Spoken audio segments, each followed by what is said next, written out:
A very good morning and welcome to Citizen Extra on this 13th day of November 2017. My name is Wahiga Mwaura.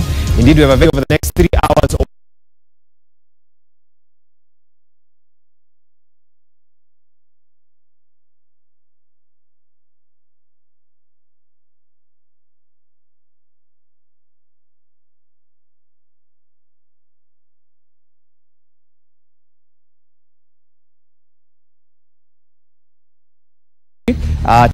Feedback, what are Kenyans on the ground saying about the state of the nation at this moment. But before we get to that, earlier today, CS Fred Matiang'i, Education CS and of course Acting Interior CS, was at the Aga Khan High School where he opened a container.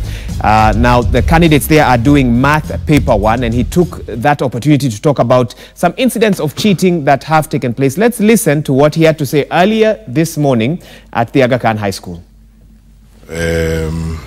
We are grateful to the other agencies in government. I'm very grateful to the Inspector General of Police, very grateful to the CDF because they came to our aid with air transport, and we were able to move exams to places in northeastern that we could not reach. We had prepared some air transport, but we discovered that we needed more support to do that. So I'm very grateful for the support that we have received from those colleagues in government. And as you can see, the multi-agency collaboration is very successful. Our colleagues from the National Government Administration and our various colleagues from the Police Department have been very helpful. We are working together to ensure that we deliver credible exams. We've started off very well. All the reports I've received across the country indicate that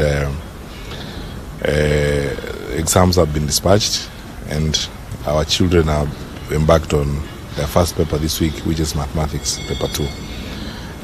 I have been to 2 centers already this morning in Nairobi, and I can see clearly that serious work is happening. As usual, there would be 1 or 2 hitches here and there, where either invigilators are late. It's a very isolated case, 1 or 2. But our program and our collaboration with the Teacher Service Commission and the administrators in education is bearing fruit, and we are doing well. So far, so good. Nothing major or nothing unusual to report.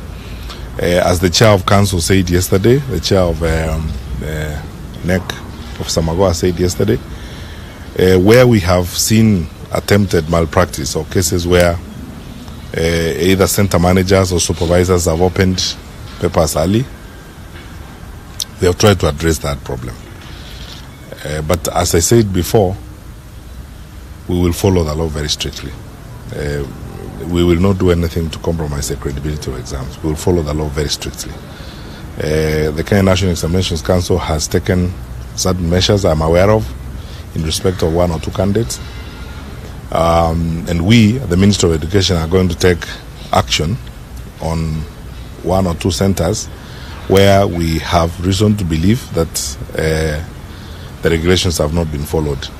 I have pointed out particularly our colleagues in the private school system who have been very cooperative with us. The Kenya Private Schools Association is one of the most responsible organizations that we work with, and I'm so grateful to them. Our collaboration with them is very good, and they have come in handy to help us even where we have 1 or 2 challenges in terms of ensuring that their members follow the law. So we will do what the law requires us to do, and we will implement the law very strictly.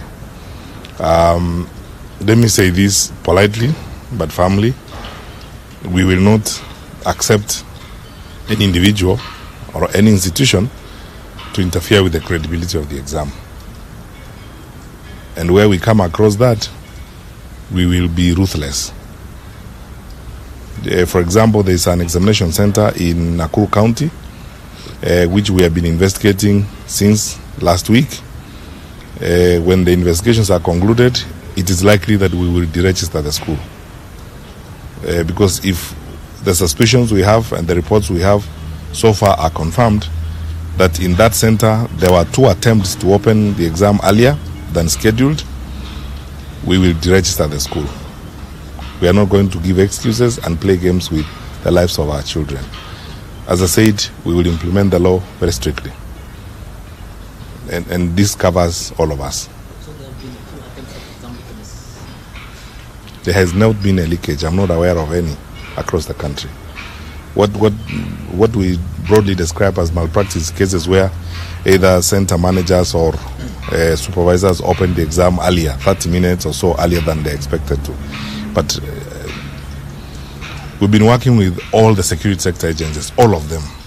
I can tell you with confidence, the exam has not leaked anywhere. You understand that incident that happened last week in this school. What are the measures that need to take? The Kenya National Examination Council has got regulations, and they are following the regulations very clearly. Where a candidate commits or attempts to commit malpractice and they have sufficient evidence of that effect, we have moved from the old system where we would wait until the exam results come out and announce that the result was cancelled. The candidate is excluded and disqualified from continuing to sit for exams. And NEC has done that, and I think it's a responsible way of behavior. It's time that individual candidates knew that they have individual responsibilities for what they do. That's all. I am aware that NEC was closely investigating 3 candidates across the country, and they are the ones who had committed malpractice that could lead to disqualification. And I'm sure that the chairman of the NEC will issue detailed information on that maybe later today, thereabout. Yeah. But as I said, they will follow their regulations very closely, and we too as a ministry will follow our regulations closely. Schools we have registered, especially private schools that attempt to engage in malpractice, will be deregistered. We are not going to make excuses. We will have them deregistered because we have suffered this kind of behavior from rogue private sector players in the education system.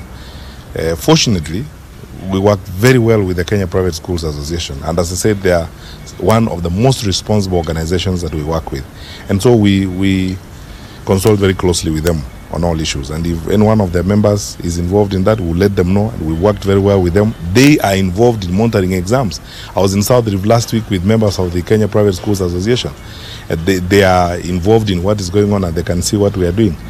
The message I have for our children, our teachers, and our parents is that we are committed to do our work, and we will do it honestly, and we will do it committedly. We are giving it our all, and I hope everyone else will do the same.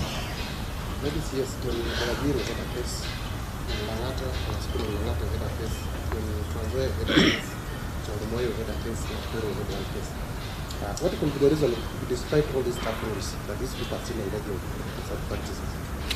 Well, some people say old habits die hard. That's it. There are people who do not believe as yet that we are in a new regime where we can very easily catch up with you. I don't want to reveal much, but a lot of center managers or principals know that the way the exams have been processed this year, there are features that will very easily reveal you if you try to tamper with the packaging of the exams, or if you try to tamper with the papers.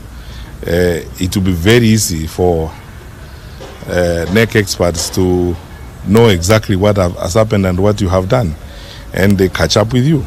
And that is why you can see the efficiency with which any time someone has attempted, we have been able to get a hold of them. And the attempts have been to open the exam 30 minutes early, 40 minutes early, and so on, especially the second exam in the day. And any time that has happened anywhere, we have immediately established that it has been done, and we have acted accordingly. Thank you. Thank you. Yeah. CS Fred Matiang'i on the sidelines of Math Paper 1 at the Aga Khan High School. He was categorical that there has been no leakage whatsoever in this year's exam. He stated that there are 1 or 2 centers that they are monitoring where regulations have not been followed. He insists that the law must be followed once investigations happen. If those centers are found to be culpable, then they have no fear in deregistering some of them. He's also gone on to say that no institution or individual will interfere with the KCSE exams. And of course, he repeated over and over again that there has been no leakage. And that is the latest so far in regards to the ongoing KCSE exams. Now, as Kenya navigates through difficult political times, the question of what unites the nation keeps coming to the front. Now, economists are telling us that there is one thing that unites all Kenyans, whether rich or poor, black or white, young and old, is debt. And to be specific, a report by the Public Management Debt Office, Kenya National Bureau of Statistics and World Bank, or part of their data that was published in the Daily Nation in 2017, stated that every Kenyan owes 59,000 Kenya shillings in debt. Now, that figure may have risen. Now, earlier this week, Treasury CS Henry Rotich defended the government's decision to issue another Eurobond whose proceeds will partly be used to repay a 77.3 billion Kenya shillings syndicated loan issued in 2014. CS Rotich, in an interview on Wednesday last week, said the fresh Eurobond and the Treasury's negotiations with international investors to delay debt repayments did not indicate that the government was struggling to service its loans. That informs our question today. We are asking you, are you concerned about our nation's debt? Are you concerned about the country's debt? Talk to us. 22422 is our SMS line, and on social media as well. Use the hashtag CitizenExtra at Citizen TV Kenya on Twitter or Facebook, and I'll be definitely sampling some of your feedback throughout the course of the show, even as we discuss that with my panel, that topic with my panel here in studio. Away from matters economy, however, President Uhuru Kenyatta yesterday asked the Supreme Court to dismiss 2 election petitions challenging his win. In more than 10 affidavits filed in opposition to the petitions, President Kenyatta says the petitioners have made unsubstantiated claims.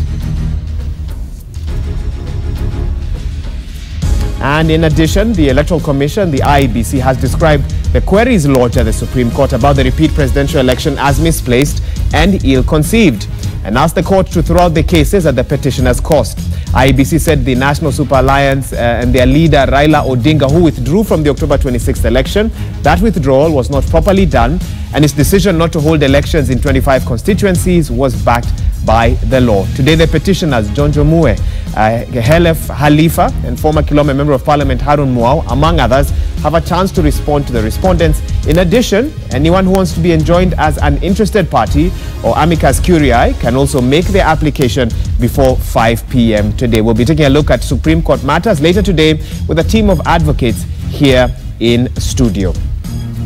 Now, meanwhile, Nyeri Deputy Governor Mutahi Kahiga will be sworn in as governor this afternoon after a series of contradicting statements that have created confusion over his assumption of office. On Wednesday last week, the county spokesperson had announced that Mr. Kahiga would be sworn in on Thursday, but retracted that statement, saying the swearing in had been postponed.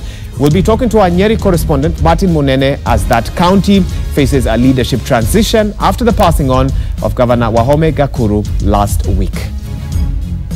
And that is where we begin the program. We immediately cross over to Nyeri County, where Martin Munene is on standby to give us the latest. Martin, can you tell us or give us an update about preparations for the swearing in of the Deputy Governor, who then becomes Governor this afternoon? And of course, also talk to us about some of the intrigues that have been in the headlines over the last couple of days. He was supposed to be sworn in last week. He was not. What can you tell us about the situation in that part of the country, Martin? A very good morning to you, Wahiga Maura from Nyeri County. And like you said, a lot taking place in this county today. We expect to see the swearing in of the Deputy Governor to assume the office of Governor today, later today. That is actually at 2 p.m. And actually, I am outside the Governor's office as we speak. And a lot of activity is taking place. And I'll be showing you that shortly. And I must start by saying that, like you said, a lot has been taking place in the past week. A lot of people feeling that the changes are taking place, especially due to the fact that the swearing in should have taken place one day, but then it was pushed again.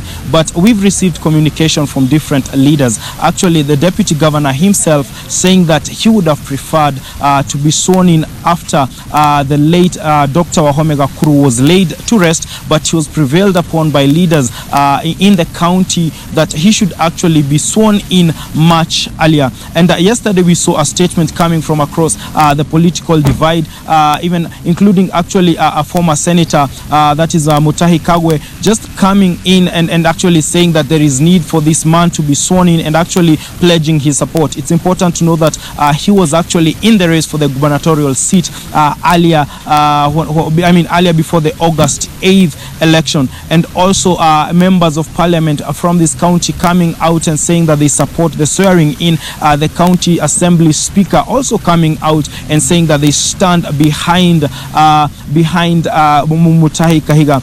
It's important that I also state that earlier we'd seen a section of residents here, that is the teachers union, saying that they wanted to see Mutahi Kahiga sworn in. An important statement, considering that before he was picked as the running mate of the late Wahome Gakuru, he served as the executive secretary of the Kenya National Union of Teachers, Nyeri branch, and so the teachers feeling that he's one of them, and therefore they had come out to actually just say that it's important that the law takes its course and Mutahi be sworn in. And now where I stand right now, behind me, the county offices, we've been made to understand that before the swearing in takes place, bishops and pastors are going to be coming here and actually pray and conduct a cleansing ceremony in these offices because of what has happened. It's important to note that in 1 year, 2 governors have died, and therefore they feel that it's important as the members of the clergy to take part in prayer. And actually I can see them,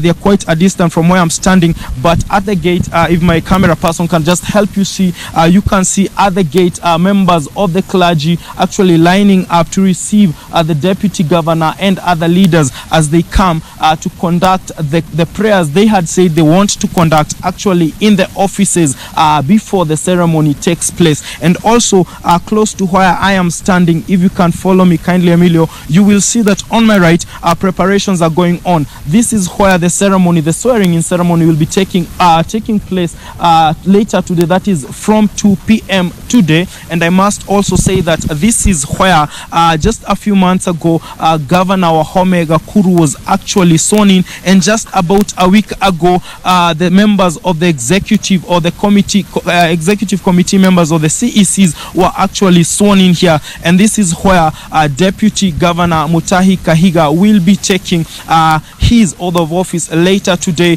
to assume the office of the governor as the 4th governor of this particular county. People asking who Kahiga is. He's a man who was born in 1960 in this region, and he served as a teacher up to 2011 when he was picked he was picked to be the executive secretary of the Kenya National Union of Teachers in this region. He served as a teacher. He also served as a headmaster of a primary school, and also he served as a secondary school principal. The school that he served as a primary school teacher had started a secondary, and before they got a principal, he was taking charge of both the primary school and the secondary school. And so we expect that leaders will come together, and like you'd mentioned earlier, death has a way of bringing people together, and we've seen especially these last 2 days a show of unity among Nyeri leaders saying that they will stand behind Deputy Governor Kahiga as he's sworn in today. But then we will obviously be waiting to see if that holds or that sticks in the coming days. But that is how things are in this county. Back to you in studio, Wahiga Maura. Well, Martin, just a quick one. Even as the county prepares for the swearing in of the deputy governor, maybe you can give us any updates regarding the activities over the next couple of days as the county prepares to lay to rest the former governor Wahome Gakuru. What are the preparations like in the county, even as he will be laid to rest very soon? All right, thank you very much, Wahiga Maura. And like you said, that we expect the funeral to take place on Saturday, and of course a lot of activities are scheduled to take place in the course of this week. Yesterday we saw the county prayers. That was actually the launch of a week-long prayer schedule where we expect to see different groups. We have actually heard that one of the people who wants to be praying and conducting prayers in line with mourning the late governor, include people, small trade guys who are actually hawkers and every other person who is involved in small businesses across the county. We've also had students who are also willing to actually conduct prayers. We've been also informed that on Tuesday there's going to be a mass in Kimathi University in honor of the late governor, but also every single day from 3 p.m.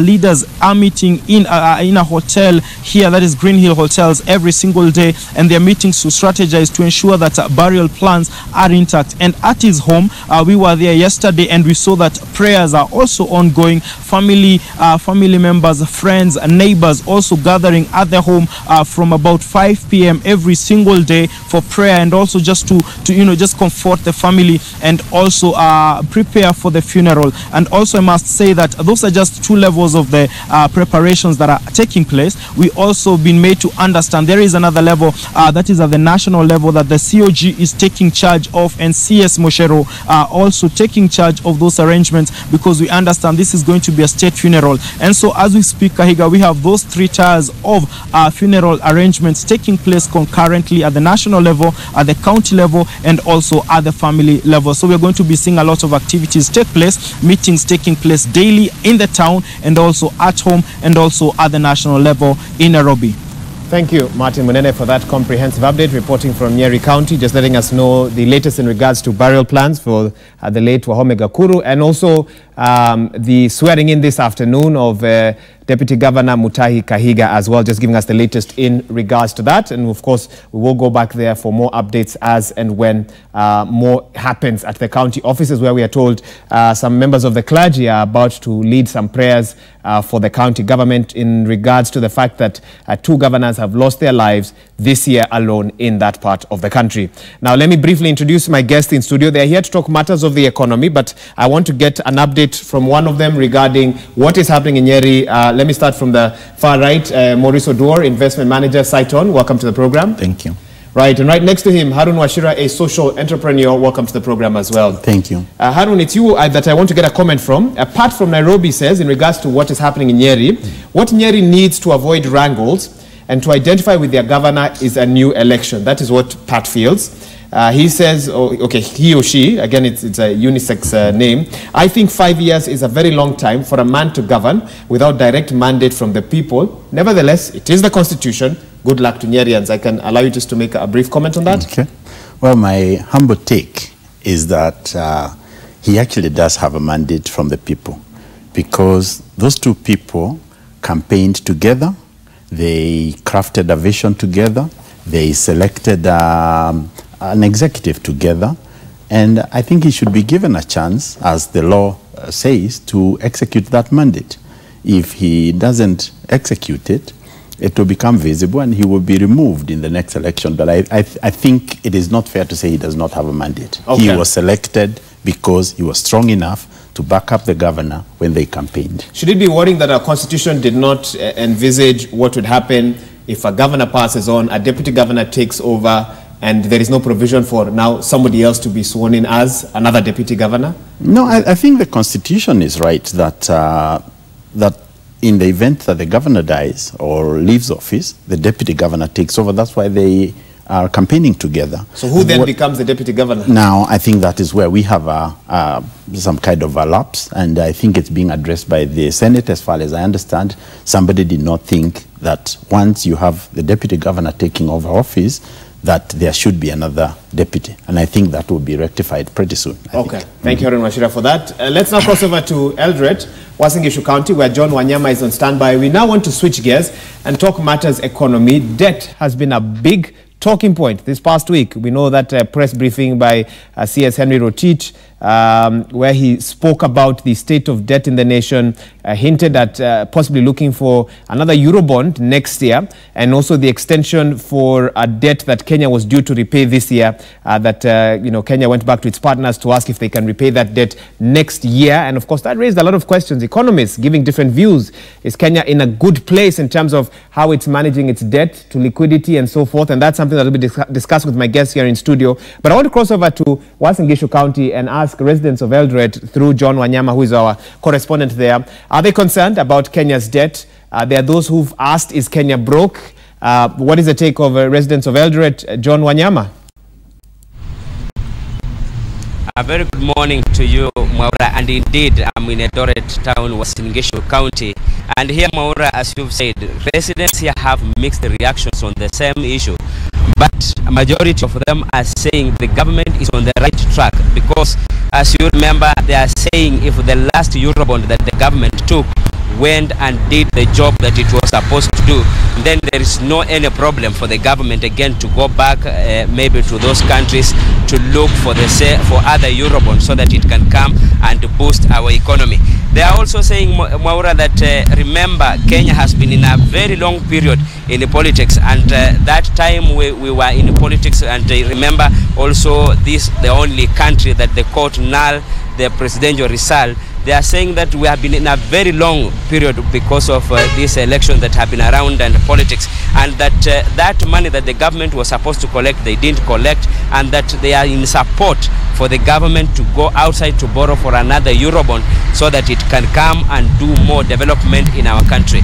And here in Uasin Gishu also the economy, Maura, unlike 3 or 2 weeks ago, the economy in Uasin Gishu, at least business is coming back to normal. Tranquility is being witnessed here everywhere. People are now going on with their businesses as people still wait for the court cases in the Supreme Court. Here in Uasin Gishu, business are back to normal. Though a few people are complaining of no money circulation, but everything is back to normal in Uasin Gishu, here specifically in Eldoret town. In a nutshell, Maura, is that residents in Uasin Gishu have no problem for the government to go outside to look for another Eurobond. Maura. Thank you so much, John Wanyama, for giving us that update from Eldoret, Uasin Gishu County. Let's now take a look at some tweets that were posted by CS Rotich last week during or after the press briefing that he had. This is what he had to say about the state of the nation. First things first, he said the economy is expected to rebound in 2018 and is forecasted to expand by between 6 and 7% owing to anticipated favorable agricultural output following the short rains. Agriculture contributes to more than 25% of our GDP. And of course, I want to get the views of my panelists here, whether they agree with the CS, whether he's being overly optimistic, whether his job requires that he remains optimistic, even if the reality on the ground may be different. Let's take a look at another tweet that he also posted. He also went on to say, we have kept our fiscal deficit at manageable levels vis-a-vis our GDP, and we shall continue to do so. And I believe we have one more tweet that he posted that also should be coming up shortly. He then went on to say, and I can say this was a proclamation of confidence in the economy. He wound up that online discussion by saying Kenya's economy remains strong and stable. All economic fundamentals are solid. Kenya is moving forward. Let me now get the take of my guest here in studio. Morris, I'll start with you. You've seen what the CS had to say. He's been on the defensive, so to speak, over the last couple of days. Many saying, are you handling the economy well? Are we over borrowing? Are we borrowing from Peter to pay Paul? So many examples have been used. I want to get your take now. And I want to begin by asking you a very direct question. Is the government broke? To some extent, yes. Okay. Because if you look for government to come out and they say they want to renegotiate a syndicated loan that again they have was negotiated to move it by 6 months, it means there is an issue. You only go to negotiate loan terms only if you are not in a position to pay. But to take a step back, if you look at the current funding structure for the Kenyan government, we've seen increase in appetite for foreign debts. And again, foreign debts, they may look cheap on the face value because if you're looking at now, Eurobond was issued about 6%, but in the long term, look at the performance of the currency, that loan turns out to be very expensive. A casing in point, if you look at 2013, when the Kenyan government issued the first Eurobond, the shilling was trading at about 83 shillings a dollar. Now we are servicing the same loan with the shillings at 101, 103 a dollar. Look at now, that's a loan, the currency alone has given us almost 25%. If you add to the original cost of the loan, we were borrowing at almost above 30%. So foreign debt and even domestic borrowing is what government need to cautiously approach, and we need to do a lot of things to rework our expenditure program for the government so that at least we live within our means. Okay, Harun, I can pose the same question to you even as we begin this discussion. Yeah, I think I would like to look at the entire context. For the average person, we have a GDP of 7 trillion. Now, we have a total debt of nearly 4 trillion. If I were borrowing like that, let's say my total wealth is about 20 million shillings, and more than half of that is debt. Is debt. That's something to worry about. Secondly, we have a situation where literally every budget that we do has a deficit of about 680 billion. And half of that amount of money is money geared towards paying debt. That's why we are borrowing to pay borrowed money. Borrowing to pay borrowed money. I think that's a problem, because you can't live like that. You know, somebody needs to be able to balance our budget. And there are ways of doing it. Somebody needs to focus on borrowing specifically to fund only development. At the moment, we borrow to pay salaries. We borrow to pay debts. And I also have to say that we also borrow to fund corruption, because many of the things that we are doing them very corruptly as a nation, making it very, very expensive. So ultimately, corrupt individuals are benefiting from our sustained borrowing. And keeping honest people away from business. I cannot bid for a job where I will be asked for a bribe. I cannot take a truck on the road right now, and I'm talking about as an individual, and there are many other honest people, because every station they will be asked for a bribe by a policeman. So if you are not prepared to be corrupt, you cannot do business with government, and you cannot do business in general in any way. It's actually easier to stay at home if you are an honest person. So I think we have a problem, because we are keeping the honest people away from sorting out the problems of the country, and encouraging ourselves to develop very bad habits of just simply borrowing money to pay things that are not productive. Okay. That's a problem. Okay. Yeah. We have some other graphics that help to show what sort of debt we are dealing with at this moment. Yes. And when those graphics can come up, about 6 or 7 of them, they'll be able to give us an exact picture on where we are, and I'll be bringing those to you shortly. Now, there's an article by Jaindi Kisero, a former Nation Media Group managing editor for Business and Economic Affairs. Unfortunately, he was not able to join us on the program today. And in that article, that article is titled "Kenya Deep in the Middle of a Debt Trap." And the easiest definition of a debt trap is where you borrow from one source to pay for money you'd borrowed previously. So it's sort of, again, borrowing from Peter to pay Paul and so forth. And he raised 2 points that I would like to pose to my panel today and get their take. First, he highlighted that even though the 750 million syndicated loan was due on October this year, the government has been forced to negotiate with bondholders to extend the maturity by 6 months to April 2018. So that's a problem he sees in itself. But secondly, Mr. Rotich revealed that some of the bondholders that held 10% of the issue have flatly refused to extend maturity of the loan, forcing the government to look for money to pay them off, because they will not agree for their terms to be extended. What does that say about our credibility in the eyes of the international credit markets? Are we now beginning to waver a little bit in terms of where we are? Previously, we were very confident that we can borrow money from everywhere. Our reputation is intact. We've seen Moody's coming out and downgrading us, even though the CS has called that desk analysis. Again, I don't know what desk analysis looks like, but I want to get your take. Are those things that Kenyans should be worried about? And I mean, that person running their small business out there, should they be paying attention to this? Maurice? I think they should, because if you look at all this, we are all operating in the same environment, all operating in the same economy, and if our Kenyan government can default, we'll find ourselves in a very difficult position. Because if you look at even the moment Moody issued a concern about the debt levels for Kenya, we saw the Kenyan Eurobond, the way it trades in the market, the rates started increasing, which means now the foreign investors were demanding more to buy Kenyan securities. And if that is the case, it means now even if you go back to the Eurobond market, we'll have to pay a significant premium, because now the chances of default are already there, and investors will have to price this in. If you look at where we are now at a GDP, debt to GDP of about 54.5%. What this simply means that half of Kenyan economy, half of Kenyan GDP is actually owned by other people. It's not for us. If we were to sell Kenya as a security, we'll only get half. 54% will go with other people. Just say that again. I think that I've heard someone comment, one of my directors has reacted to that. I think that has brought the point home. You can repeat that point again. What I'm saying, a debt to GDP of 54% means if Kenya is to be sold right now, the remaining almost 50 million Kenyans will have to share half. Even which means the GDP per capita that we've been throwing around, yes, half of it is debt. Half of it is owned by other people. And these are metrics that you need to look at to ensure that this metric is brought down to the manageable level, because currently we are even above this with the IMF threshold for the emerging markets, which is maximum of 50%. And look at these levels have been growing since the year 2013 all the way, 2013 from about 40% all the way now to 54.4%. If you look at, and again to complicate this further, this is despite the GDP rebasing in 2013. So you wonder how could this figure look if we're still operating under the old base years. Harun? I have two comments on this one. The first one, I would like to quote the Bible. It says that the borrower is a slave to the lender. And I think that's where we are. The reason why we are being harassed by those who we owe our creditors is simply because we owe them money. And I think any wise person or a wise nation works towards changing the situation around. And Malaysia has gotten, over their debts. So Singapore, they used to be behind us. We have more resources. And I think we can overcome it if we systematically pay off our debt continuously as a major focus.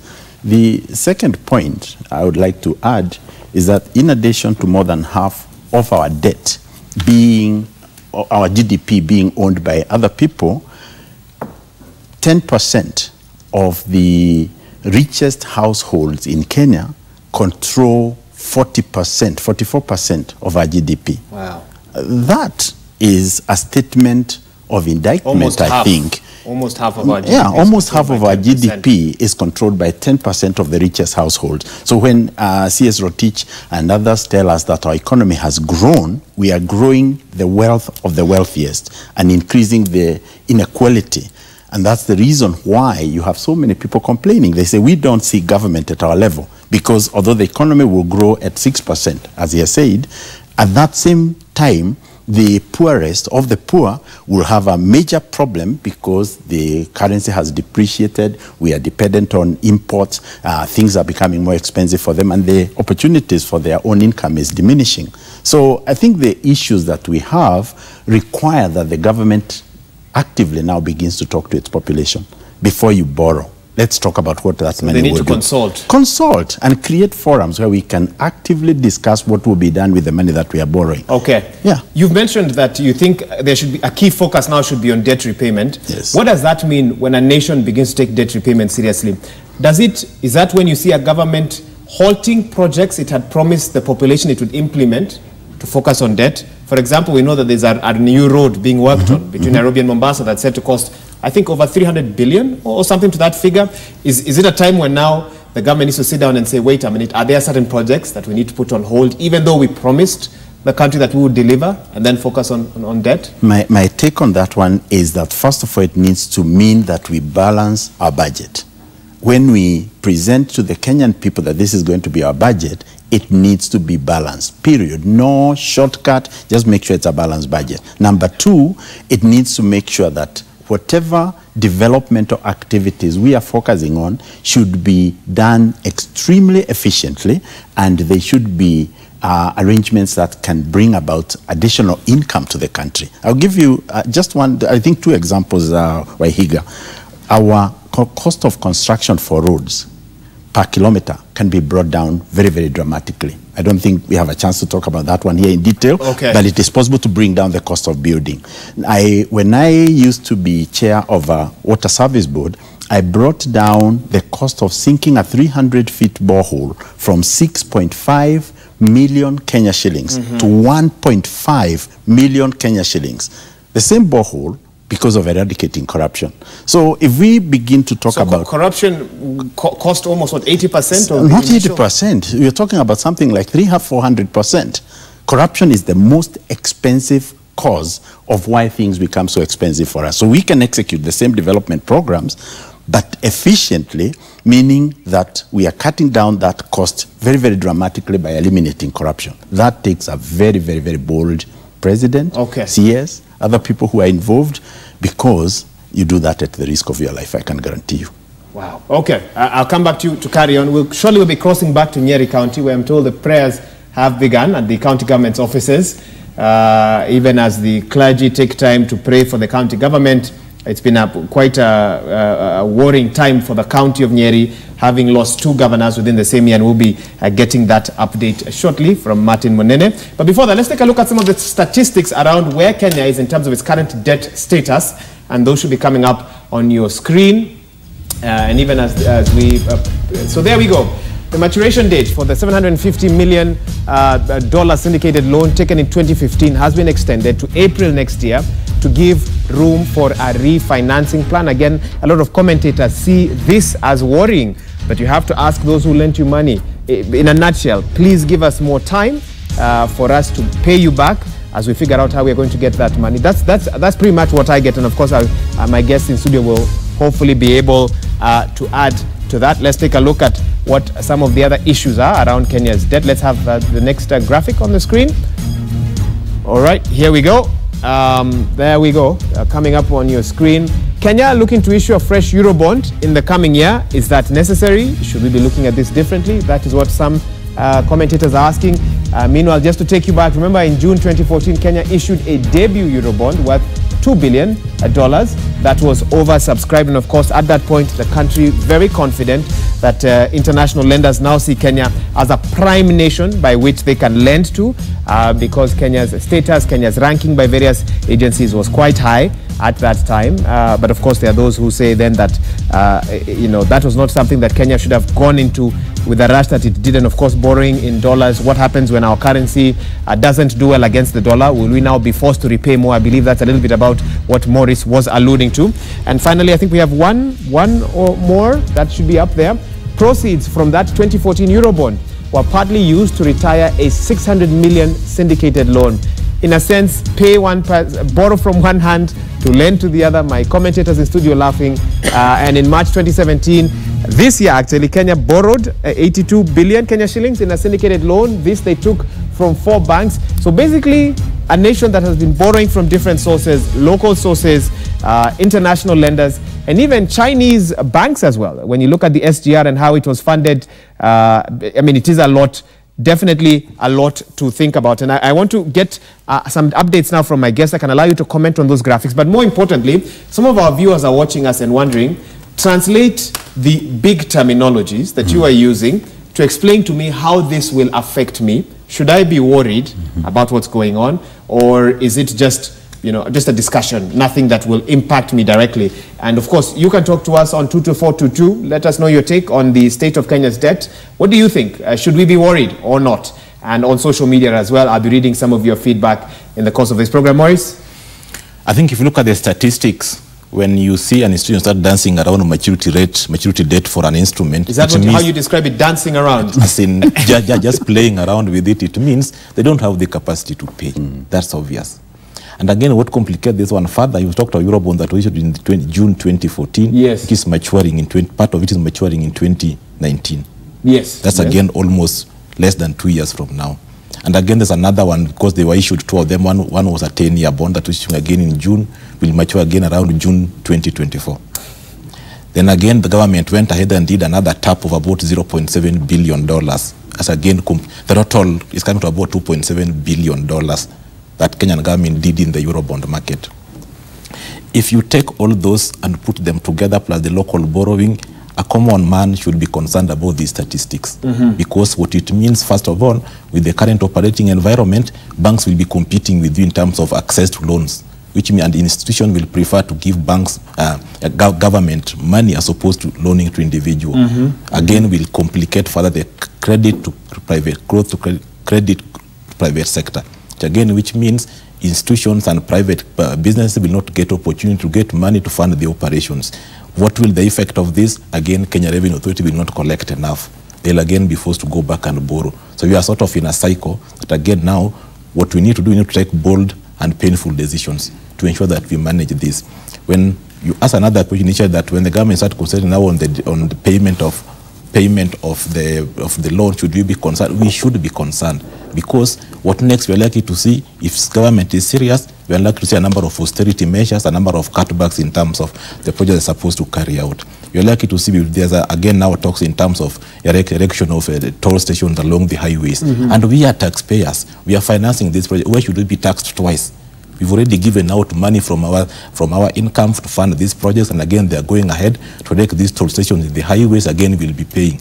So we are sort of like in a complicated problem that now needs strong leadership, and again taking decisive action to ensure that we proceed forward. And again, what sort of austerity measures do you think would be prudent at this time? We need to cut back on our expenditure structure program, and again we need to ensure that at least we are living with, we spend what is actually been collected from the revenue. How do you cut back? Do you cap salaries of civil servants? Do you we've seen the government attempting to weed out ghost workers. I think that happened in 2013, 2014. Yes. We've seen attempts by the Sarah Serem-led body to reduce even salaries of members of parliament, which has been opposed heavily as well. How much further would you like to see? How much more would you like to see in terms of austerity measures? And Harun, I'm coming to you. Our leaders need to lead by example and ensure if they are talking about austerity measure and cutting down on the expenditure, they need to start with themselves so that other people can follow suit.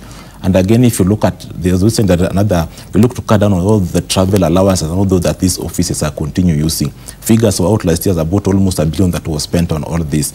We are going to need to look at now the county government. We know that we operate on a lean and a structured and the most efficient system of government.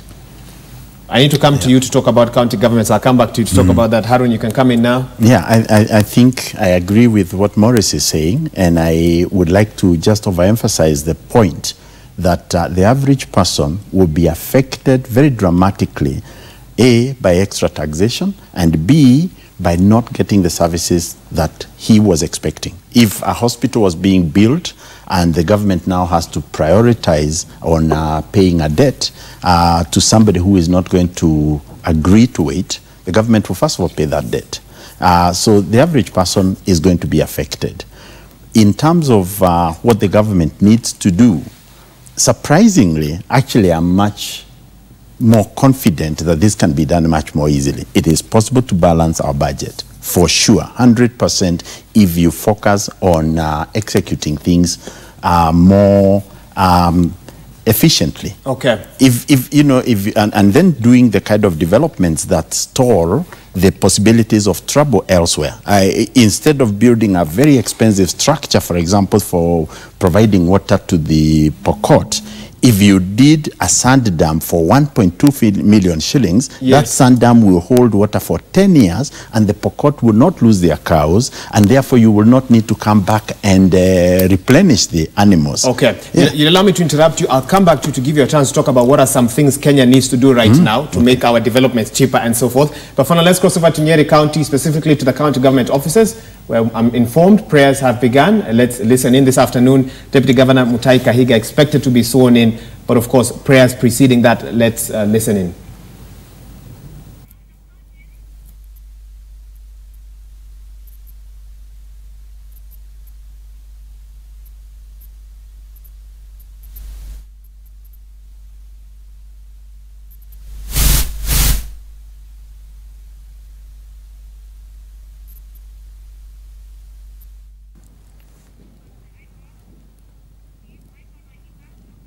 Well, we apologize for that. We apologize.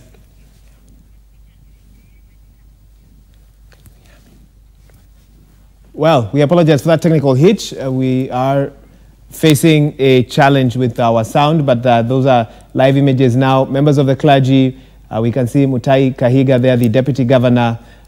They've begun with some songs before they get into prayers, I believe, and some sort of ceremony to what some commentators are saying is to sort of cleanse the county government's offices. Of course, I'm sure they'll be able to tell us exactly what is going on, and Martin Munene will be able to walk us through what has happened. But what we're informed is that they began by praying outside in the compound where, of course, the swearing in will take place this afternoon. And they then walked into the building where they are now singing some choruses before they probably go into some time of prayer. And maybe some speeches will be made as well. An initiative by the clergy of the county to, in a sense, cleanse the county government's offices from what they have told us. And, you know, especially after what has happened in that county, losing 2 governors within a year or so. Very concerning indeed for the residents of that county. And so the feeling was that some sort of spiritual intervention is required to ensure that Nyeri County does not go through what it has gone through this year. Let's listen in now. And then you finish. In the book of Ezekiel, chapter number 16, and verse number 4 and 5, the Bible says, in activity, in the day that was born, thy navel cord was lifted, neither was thou washing water to suckle thee. Thou was not shorted at all, nor saddled at all. Nobody permitted you to do any of these things. Thou was cast out in the open field to the loathing of thy person in the day that you were born. This is a scripture that I think is very, very, very crucial to all of us today. Because Ezekiel here looked at a particular thread that was with the children of Israel. And God spoke to him and he told him, when you look at these people, the things that they are going through, it is because when they were born, the navel cord was not cut. A navel cord stands for connection. A navel cord stands for continuation. And today, as the servant of God, together with the authority, we are not here to do any magic. We are here to do just the word of God. Yes. And the word of God demands that we cut the navel cord. Yes. And so I want to request we all lift up our hands, yes, and we declare a new beginning for our county. Yes. We need to destroy every connection. Yes. Every connection from the contractor. Yes. The connection from the mayors, the connection from the town clerks, the connection between, we need to destroy all those connections. And we declare, as our brother who will be taking the oath of office today, may he start on a clean slate in the name of our Lord Jesus Christ. We want a new beginning. We want a new beginning in the name of our Lord Jesus Christ. So I want to request we lift up our hands up and we make a prayer of disconnecting this county, every word spoken against this county, a word spoken by every county.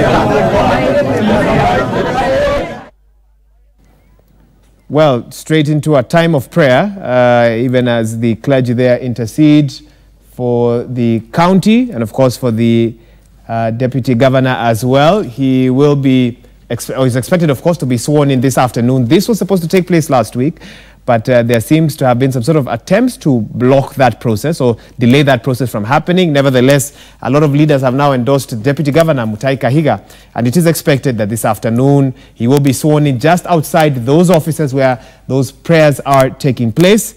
And once that is about to happen, of course, we'll cross over there, although that's pretty much or less in the afternoon. But what Martin Monene had shown us earlier is that the setup is ready. Everything has been put in place for that swearing in process to happen, or ceremony to happen later today. So the latest now from Nyeri County. Here in studio, we have been talking about the state of the economy. Where is Kenya in regards to the status of our debt? And that's a discussion we'll continue on the other side of this break. But nevertheless, for now, we will take a short break. When we return, we carry on with this discussion. And then later on, we'll be focusing on the Supreme Court. All eyes on that court, even as legal minds prepare for a battle that could, of course, that will obviously determine whether President Uhuru Kenyatta's victory during the October 26 poll is upheld or nullified. And that's something we'll be talking about. Meanwhile, we desire your feedback. Talk to us on 22422. That's our SMS line. Let us know your thoughts on Kenya's debt. Is Kenya broke? Well, is what some are asking. What do you think? And also on solutions. How do we get out of this situation where we have to borrow from one body to pay another? And this seems to be a recurring theme or a way of operating in this country and on social media as well. Talk to us. We take a quick break now. We will be right back.